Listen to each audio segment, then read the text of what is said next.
Hi friend, अभी अपने पास ये रेडमी 9 प्राइम का काम डिस्प्ले है, सॉरी मोबाइल है।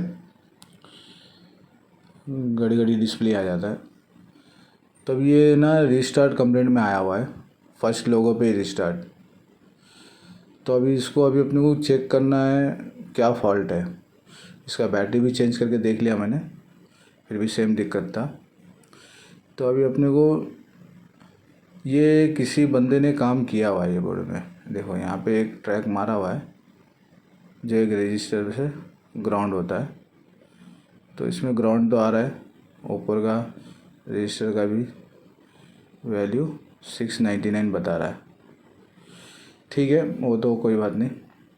अभी अपने को फर्स्ट स्टेप जो है, जो बंदे ने काम किया है, अपने को उससे कोई नहीं, जिसने भी किया है। तो अपने को सबसे पहले बैटरी कनेक्टर पे जो स्टेप है पहला, वही चेक करना है फर्स्ट। ये रिवर्स और ये फॉरवर्ड, इसमें गड़बड़ है। रिवर्स में आ रहा है 430, फॉरवर्ड में आ रहा है 606, 607, 608। तो ये गलत है। और ये थर्मल आईडी में ये ठीक है। तो अभी अपने को मेन दिक्कत अपने को अभी ये हाफ शॉर्टिंग बता रहा है। ठीक है, तो अभी हाफ शॉर्टिंग अपनी अभी कहाँ कहाँ से हो सकती है, जो भाई काम किए होंगे उनको पता होगा, जो नहीं किए होंगे तो उनके लिए है ये वीडियो। ठीक है, तो अभी सबसे पहले अपने को यहाँ पर एक ऐसी, यहाँ पर कैप है, यहाँ पर देखना है पहले शॉर्टिंग कुछ है क्या। तो यहाँ पर शॉर्टिंग तो नहीं है कुछ भी। तो अपने को सीपीयू के पास अभी, और ये अपना लाइट सेक्शन का कैप है, तो पहले लाइट सेक्शन के कैप में भी देख सकते हैं। ठीक है ना। तो अभी ये 4GPA है, किसी ने इसमें भी काम किया हुआ है। तो हम 4GPA का भी देखेंगे। इसके आसपास जितने भी कैप लगा हुआ है उसमें अपने को चेक करना है इसका डायोड मोड पे वैल्यू। ठीक है, अब ये मीटर डायोड मोड पे है और इसका पूरा जितना भी कैप है वो कैप पे अपने को वैल्यू चेक करना है। 350 400 के ऊपर जितना भी वैल्यू आएगा वो ठीक है। देखो 485, तो ये सब वैल्यू ठीक वैल्यू है। ये 750 ये भी ठीक है, 574 ये भी ठीक है, 505 ये भी ठीक है। ये ग्राउंड है, ये भी ग्राउंड है, ये भी ग्राउंड है। हाँ 430 ये भी सही है, 430 ये भी सही है। ये है कुछ गड़बड़ है इसके आगे, ये ग्राउंड है। तो ये कैप के पास एक जगह पे वैल्यू आ रही है 0010 और ये ग्राउंड है। तो अब ये क्या है, एक रजिस्टर है ये सर। हाँ, तो ये रजिस्टर के दोनों सिरा एक ही वैल्यू बता रहा है। ये देखो यहाँ ये रजिस्टर में कुछ डाउट है। तो रजिस्टर है, तो रजिस्टर का एक सिरा अपन उठा के देख सकते हैं, क्योंकि ये लाइन जो है सीपीयू से आती है। ठीक है, तो अपने को ये लाइन पे डाउट है, ये लाइन को उठा के देखेंगे सीपीयू की तरफ से फॉल्ट है या 4GPA का फॉल्ट, 4GPA फॉल्ट है। तो अपने को ये रजिस्टर उठा कर देखना है और उसका एक सिरा यहाँ का और एक सिरा वहाँ का, जहाँ भी अपने को कम रीडिंग मिलेगी, ठीक है, वो सिरा वो लाइन फॉल्ट है। देखो ये सीपीयू के पास से आने वाला लाइन है, सीपीयू के अंदर से। तो यहाँ की वैल्यू अपनी ठीक है 348, ये सही वैल्यू है। अब जो 4GPA के पास से आ रही है वो गड़बड़ है, तो अपना 4GPA फॉल्टी है। ठीक है, तो अपने ये 4GPA निकालना है। निकालने के बाद फिर अपना वही रिस्टार्ट कंप्लेंट है या नहीं है वो चेक करना है। ठीक है ना। तो सबसे पहले अपन 4GPA को उठाएंगे और इसका नो स्कर्ट जो है उसका कभी भी मार्क करके रखना है। कोई भी ऐसी आप उठा रहे हो तो उसका सबसे पहले नो स्कर्ट कहीं भी मार्क करके रख लो, तो नेक्स्ट टाइम के लिए आपको परेशानी ना हो। ये आदत रहना चाहिए। तो इसमें क्या होता है अपने को कभी आईसी अगर अपन नया भी लगा रहे तो अपने को नोज पॉइंट के लिए डायग्राम ना देखना पड़े, क्योंकि मार्क रहेगा तो अपन लगा सकते हैं एकदम आराम से, है ना। तो ये सब छोटी छोटी ट्रिक होती है, ये सब किया करो। आदत डाल दोगे तो आदत पड़ जाएगी, तो फिर उसको कोई भूल नहीं सकता, है ना। तो अभी अपने जो रजिस्टर को उठाए थे ना एक सिरा, तो रजिस्टर को यही हीटिंग में बिठा देना चाहिए। अभी तो ये मेरा हीटिंग वही है 350 ATR SMD 2008 है, ठीक है। तब ये रजिस्टर को देखो जो उठाए थे ना, तो वही रजिस्टर को फिर वापस से अपने को बिठाना है सही तरीके से, क्योंकि ये रजिस्टर का लाइन CPU के अंदर से आ रहा है, ठीक है ना। तो अपने को ये रजिस्टर बिठाना बहुत ज़रूरी है, वापस से सही से वो भी बिठाना है। अगर अपन 4G PA बदलने के बाद भी समझ लो अपना सेट ऑन भी हो गया और ये रजिस्टर अगर ओपन में रिया, तो अपना 4G PA काम नहीं करेगा, नेटवर्क फॉल्ट हो जाएगा, ठीक है ना। तो उसके लिए ये सब ध्यान देना अपने को ज़रूरी है। अभी हीट हो गया होगा, इसको भी उठाते हैं।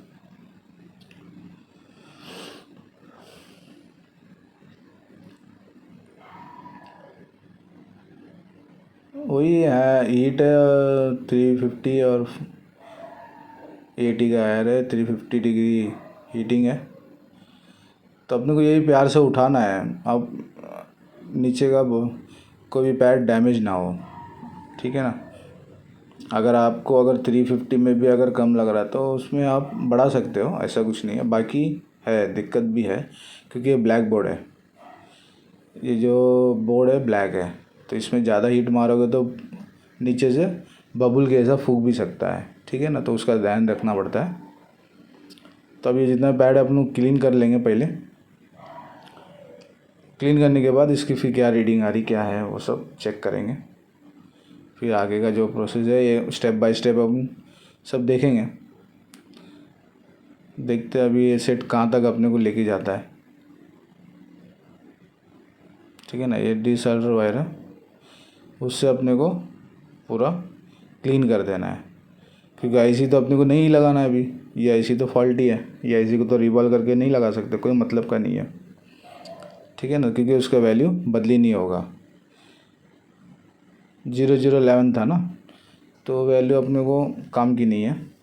इसमें 350 400 समथिंग ऐसा इसकी वैल्यू होनी चाहिए वहाँ पे भी।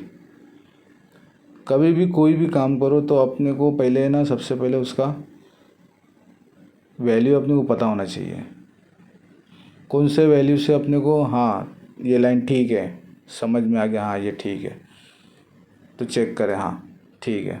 तो ये जो 350 400 का वैल्यू होता है ना, 350 400 400 के ऊपर 350 के ऊपर जितना वैल्यू आएगा वो वैल्यू का लाइन ठीक है, किसमें, डायोड मोड पे, कभी भी याद रखो, ठीक है।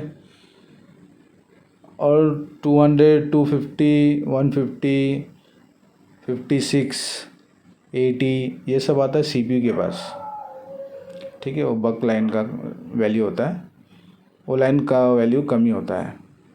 बाकी ये सब जो लाइन है, ये सब line VPH line, APT line, ठीक है, 1.8 की लाइन, तो ये सब लाइन की जो वैल्यू होती है वो 300 के ऊपर ही होती है। 300 350 400 यही वैल्यू होना चाहिए।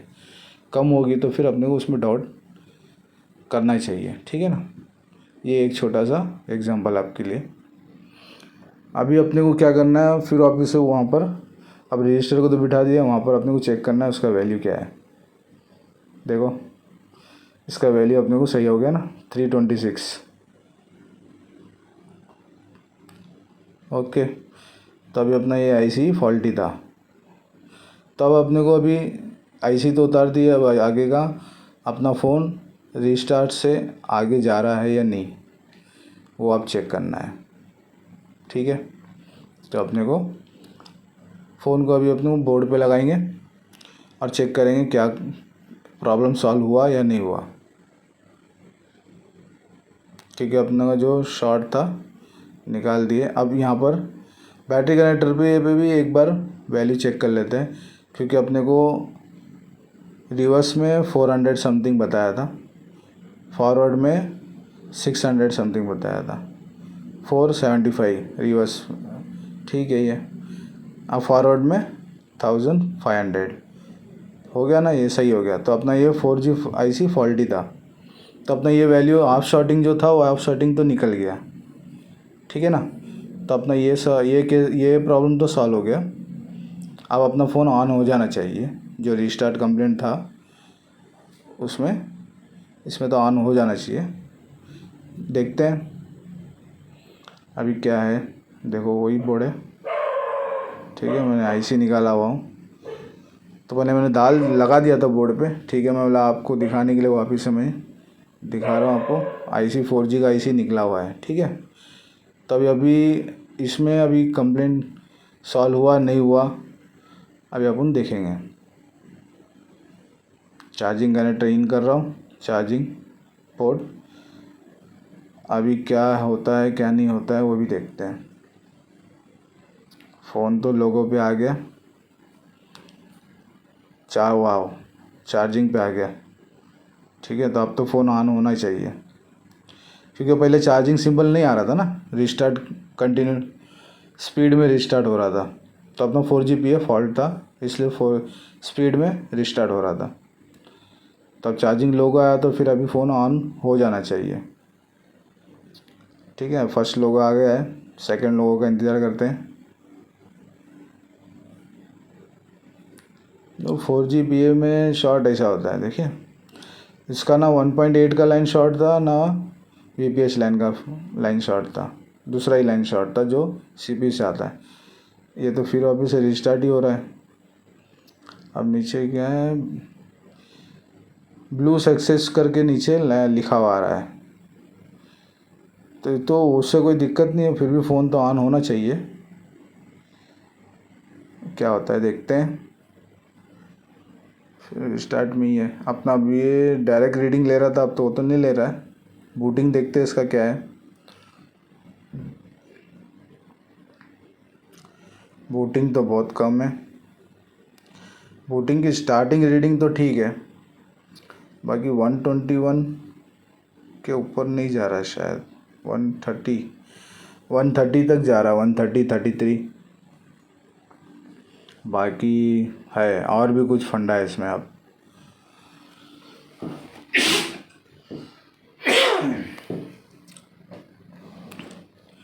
चेक करते हैं, अभी और भी चेक करना पड़ेगा अपने को। CPU के पास जितना भी कैप है अभी सब उस कैप में चेक करना पड़ेगा किधर लीकेज, समझे, लीकेज या तो शॉर्ट तो नहीं है। क्योंकि अपना सेकेंडरी लाइन जो शॉर्टिंग, जो बैटरी कनेक्टर पे जो शॉर्ट बताया था हाफ शॉर्टिंग, वो तो अपना 4G से निकल गया ना। तो अब ये फंडा भी देखना पड़ेगा। अब तो रिस्टार्ट हो रहा है, बाकी लेट से रिस्टार्ट हो रहा है। पहले स्पीड में हो रहा था, अब लेट से हो रहा है। प्लस अपना चार्जिंग सिंबल बता रहा है।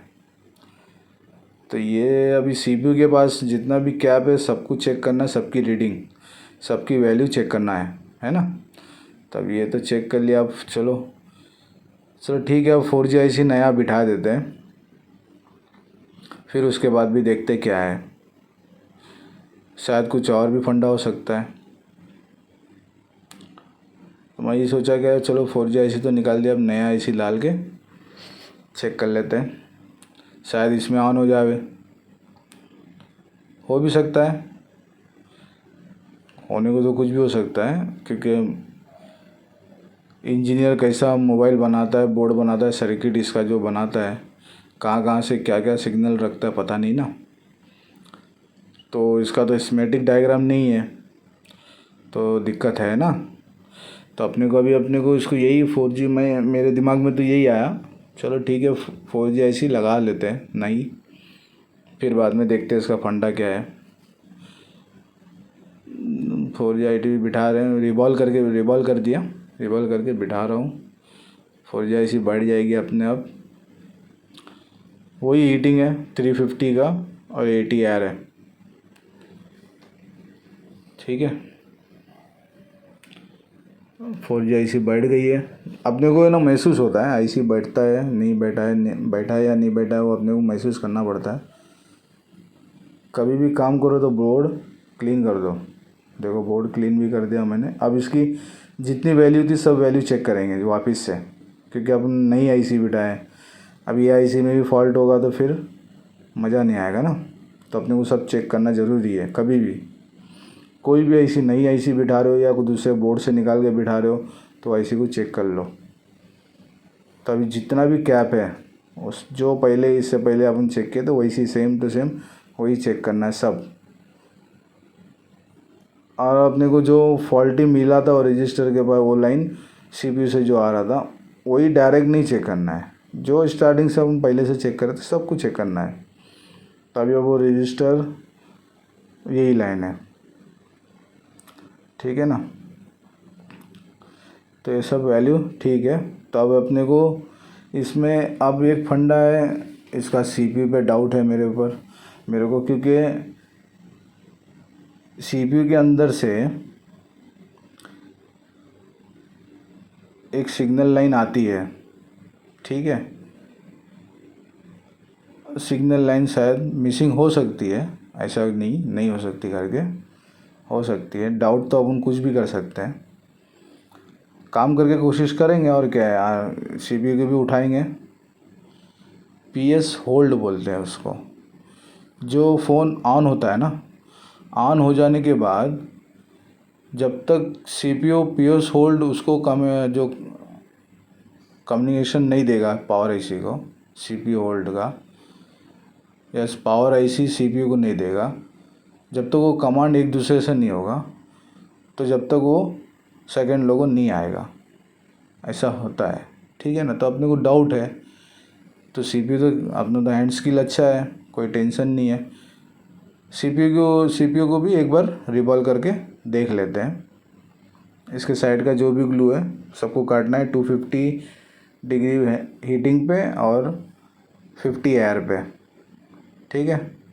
साइड का ग्लू कट हो गया है। अब अपने को आईसी को उठाना है। उठाने के टाइम पे मैं रखा हूँ हीटिंग वही 350 80 एयर, ठीक है। आराम से उठाया हूँ क्योंकि ये सब सीपीयू ना डैमेज जल्दी होता है, ज़्यादा हीटिंग भी नहीं रख सकते हैं, ठीक है। तो इसको कम ही हीटिंग रखो और एकदम आराम से उठाओ, कोई घाईबाजी नहीं करना है। तो अभी तो इसको कम से कम उठाने के लिए थोड़ा टाइम लगेगा। कोशिश करेंगे स्क्रैबर को अंदर डालने की। जैसा गैप मिलेगा वो खुद ब खुद स्क्रैबर अंदर चला जाएगा। तो हीटिंग जैसा लगेगा, जैसा हीट होते रहेगा तो चारों बाजू अपने को हॉट गन घुमाते रहना है ना।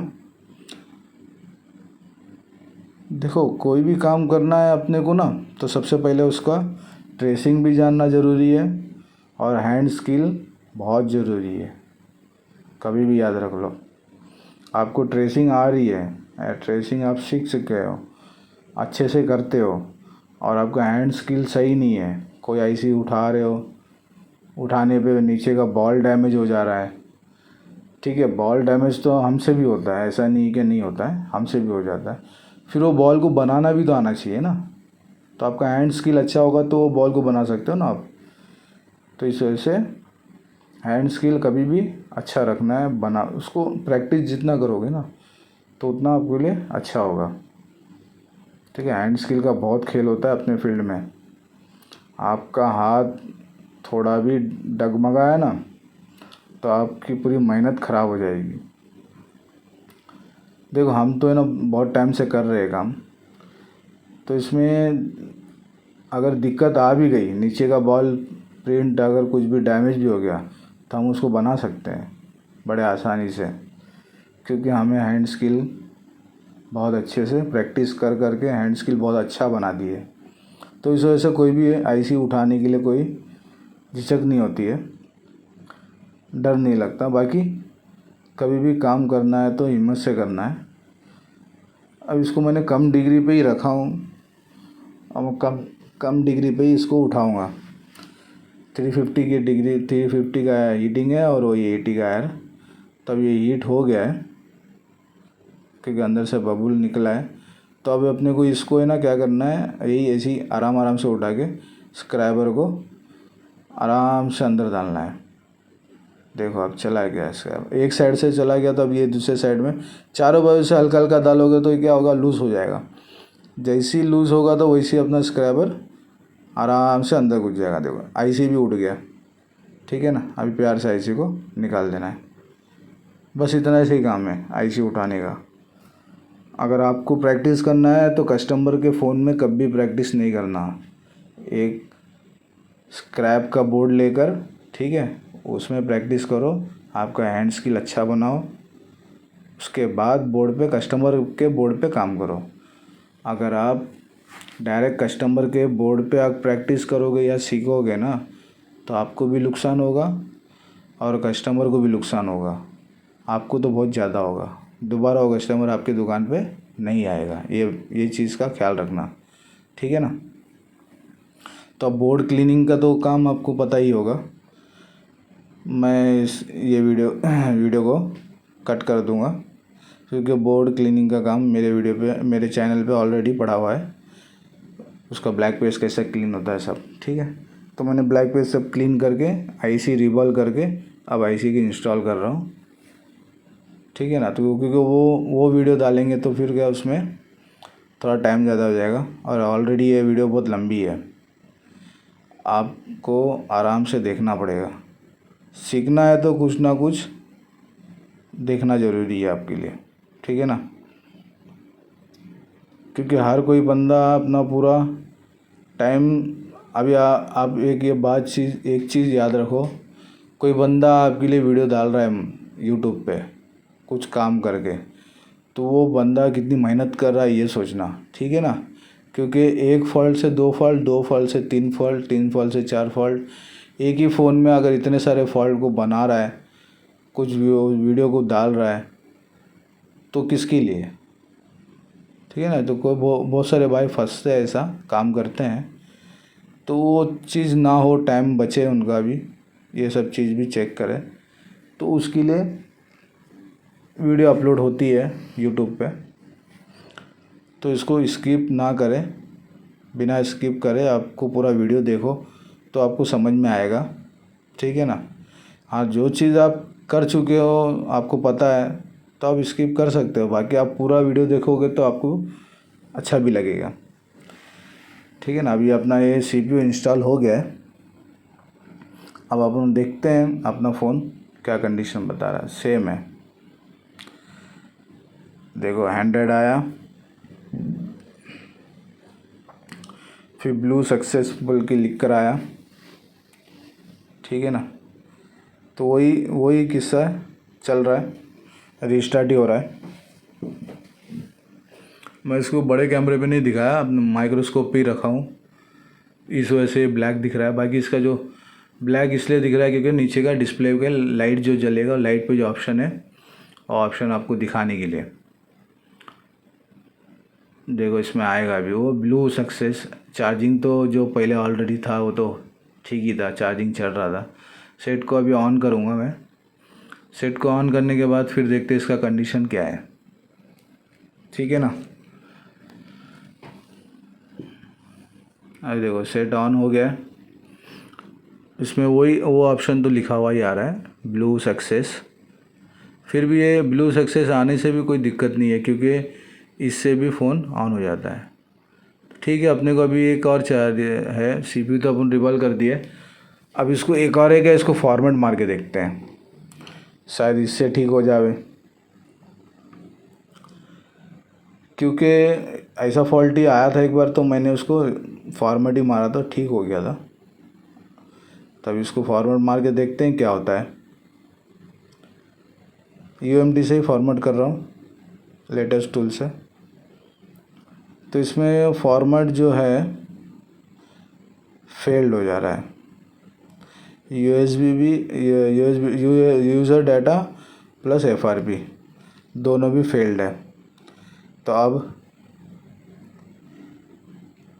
फेल्ड हो गया, फिर मैंने इसको क्या किया, हैंड रिस्टार्ट मार दिया, फेल्ड तो हो गया। अब इसमें टूल में सक्सेस नहीं हुआ, तो मैंने इसको वॉल्यूम अप बटन दबाकर चार्ज पोर्ट डाल के सिस्टम से उसको हैंड रिसेट मार दिया था, ठीक है ना।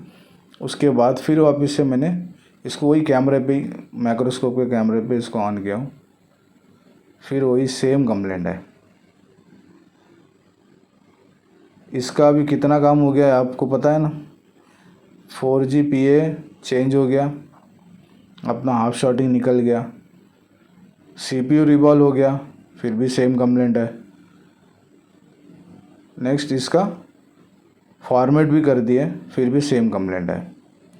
अब मुझे इस पर यही चीज़ पे डाउट आ रहा है, ये जो ट्रैक किसी ने बंदे ने किया हुआ है, मारा हुआ है, ये लाइन के ऊपर ही डाउट है मुझे। अब ये लाइन को मुझे चेक करना ज़रूरी है, ठीक है ना। ऑलरेडी ये काम किया हुआ था इसमें, और 4GPA पे भी काम किसी ने किया था, तो 4GPA का तो अपन तो हम सॉल्व कर दिए। अब इधर क्या है फंडा अपने को, अब ये चेक करना है।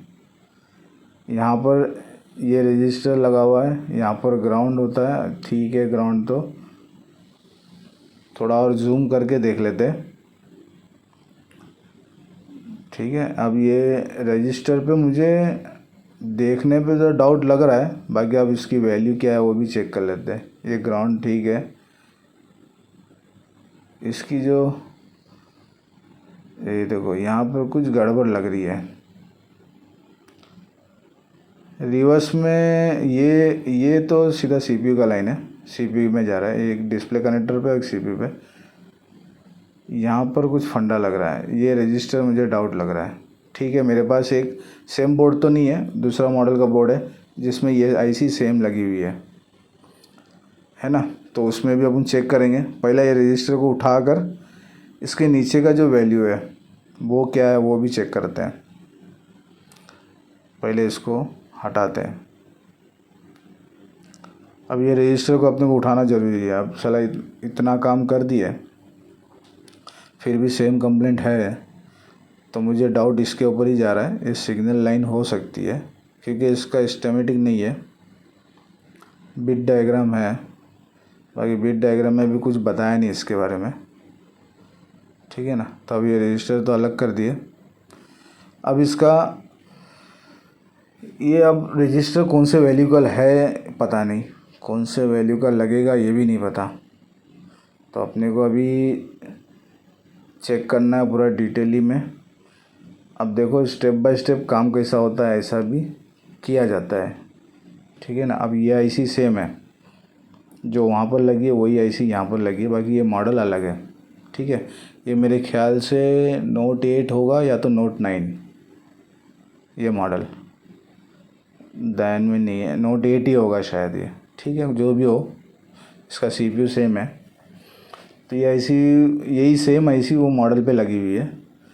तो अपने को अभी ये इसका जो लाइन है वो IC के पास कौन सी लाइन है वो चेक करके फिर अपने को वो बोर्ड में चेक करना है, वो IC पे कौन सी लाइन जा रही है, वो रजिस्टर कौन सा है, ठीक है ना।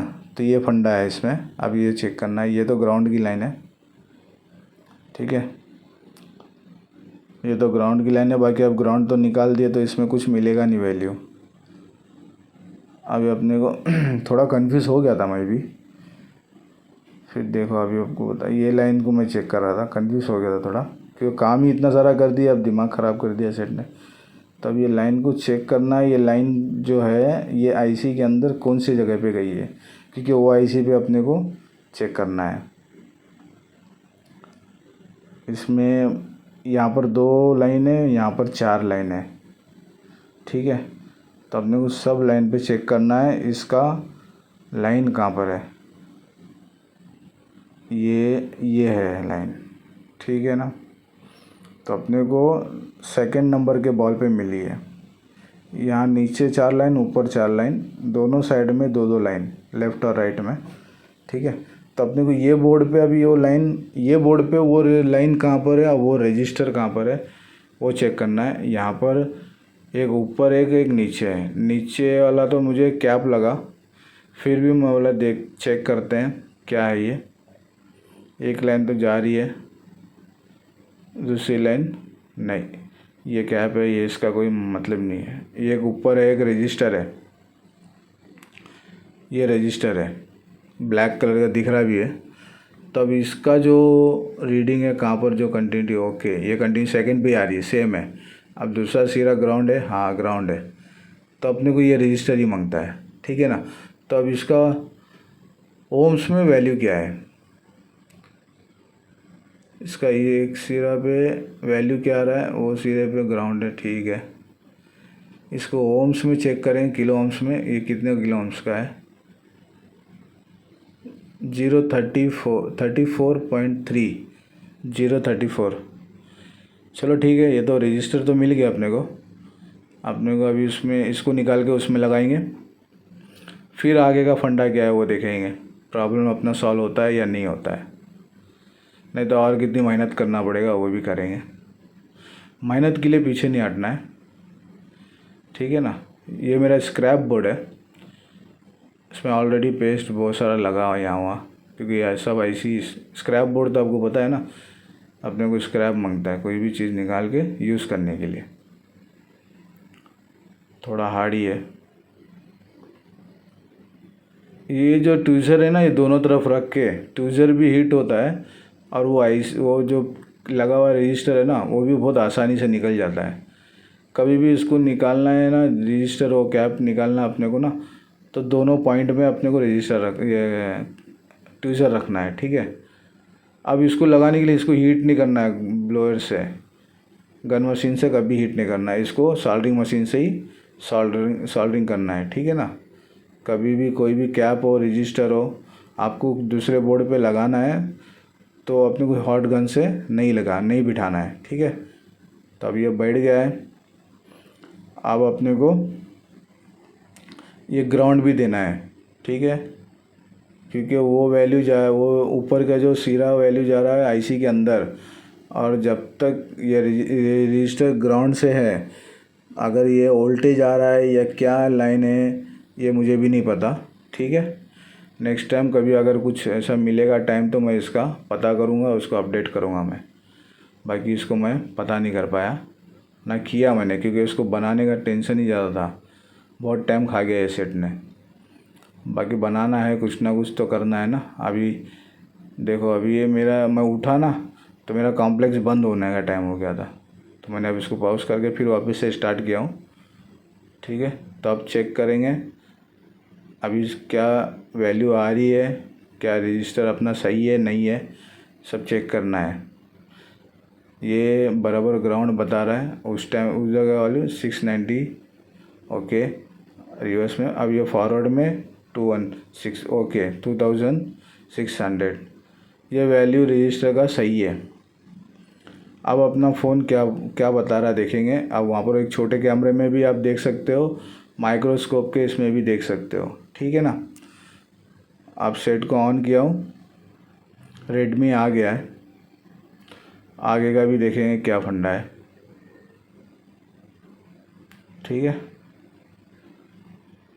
फर्स्ट लोगो तो आ गया अपना, फर्स्ट लोगो तो पहले भी आ रहा था, सेकंड लोगो आने वाली बात है। लो सेकंड लोगो भी आ गया अपना, MI UI, तो अपना ये फ़ोन सक्सेसफुली ऑन हो गया है। इसको फॉर्मेट किया था ना, हाँ ठीक है। अब मैंने इसको दूसरे इसमें भी फुल स्क्रीन में निकाला हूँ, देखो पूरा फ़ोन टोटली पक्का एकदम ऑन हो गया है, ठीक है। अब इसका ये सेटिंग तो आपको पता है कि फ़ोन फॉर्मेट मारा है ना, तो अब इसको पूरा अंदर जाना है अपने मेन्यू के अंदर, तो ये पूरा पास करना पड़ेगा, ठीक है। तो अपने को ये फ़ोन ने कितना घुमाया, सबसे पहले अपन बैटरी कनेक्टर पे चेक किए तो वहाँ पर अपने को हाफ शॉर्टिंग मिली, दोनों रिवर्स में भी और फॉरवर्ड में भी रीडिंग अपने को सेम टू सेम के आसपास ही मिली। रिवर्स में अपने को 400 मिली, वो सही थी। फॉरवर्ड में जो रीडिंग मिली थी वो शॉर्टिंग थी, जो वो शॉर्टिंग सेकेंडरी शॉर्टिंग बोलते हैं उसको। तो अपने को 4GPA के पास वो शॉर्टिंग मिली, 4GPA ही शॉर्ट था। तो 4GPA अपन ने जैसा चेंज किए तो अपना रिस्टार्ट का कंप्लेंट तो सेम ही था, रिस्टार्ट का कंप्लेंट था, बाकी अपने को चार्जिंग का लोगो बना। तो अपना कहीं ना कहीं और भी फॉल्ट है करके अपन ने दूसरा भी काम किए, जो सबसे पहले फॉर्मेट किए सेट को, फिर भी सेम ही था। फिर CPU को रिवॉल्व करे, फिर भी सेम था। फिर नेक्स्ट ये एक रजिस्टर था, ये रजिस्टर 1 किलो ohms का था, ठीक है ना। मैंने इसका वैल्यू चेक किया हूँ, मैंने इसमें मेंशन नहीं किया शायद। तो ये 1K का रजिस्टर था, ठीक है। तो ये रजिस्टर इसका वैल्यू ख़राब हो गया था, तो इस वजह से ये रीस्टार्ट हो रहा था। और ये मेरे ख्याल से ना ये कोई सिग्नल का ही लाइन होगा जो IC को देता है। फिर बाजू वाला जो था लाइन जो था वो CPU में था, दोनों तरफ का वैल्यू था। मैं बिट मैप पे देखा था, दोनों तरफ का वैल्यू था। तो मेरा तो यही डाउट है। अब इसका स्टेमेटिक होता तो पूरा डिटेल में आपको मैं समझा देता था, ये IC क्या IC है और ये लाइन कौन सी लाइन है और क्या काम कर रही है। बाकी मुझे तो 90% यही है, सिग्नल की लाइन है होगी। चलो ठीक है, अपना काम तो हो गया। ये होता है स्टेप बाय स्टेप चेक करने का प्रोसेस। कोई भी सेट हो, अपने को कोई भी काम करना हो, इसमें हिम्मत नहीं आना है। एक में फेलियर मिलेगा तो दूसरे में फिर वापस से लगे रहना है, तो अपने को सक्सेस मिलेगा ज़रूर, ठीक है ना। तब ये अपना ये सक्सेसफुली फ़ोन ऑन हो गया। आपको इसका मॉडल भी बता दूंगा मैं, इसका वो क्या मॉडल है, ठीक है ना। Redmi 9 Prime ये मॉडल। ये मोबाइल को अंदर सेटिंग में जाके भी अपन चेक कर लेंगे क्या काम कर रहा है, ठीक है ना। कोई क्या दिक्कत थोड़ी है। इतने देर से आप वीडियो देख रहे हो, उसके लिए थैंक यू। और बने ऐसे वीडियो आपको चाहिए तो मेरे चैनल को लाइक करना, सब्सक्राइब करना और शेयर करना, ठीक है ना। तो और अच्छे वीडियो मैं बनाऊंगा, बहुत नए फॉल्ट जो भी आते हैं उसको भी बनाऊंगा। देखो Redmi 9 Prime का मॉडल सक्सेसफुली ऑन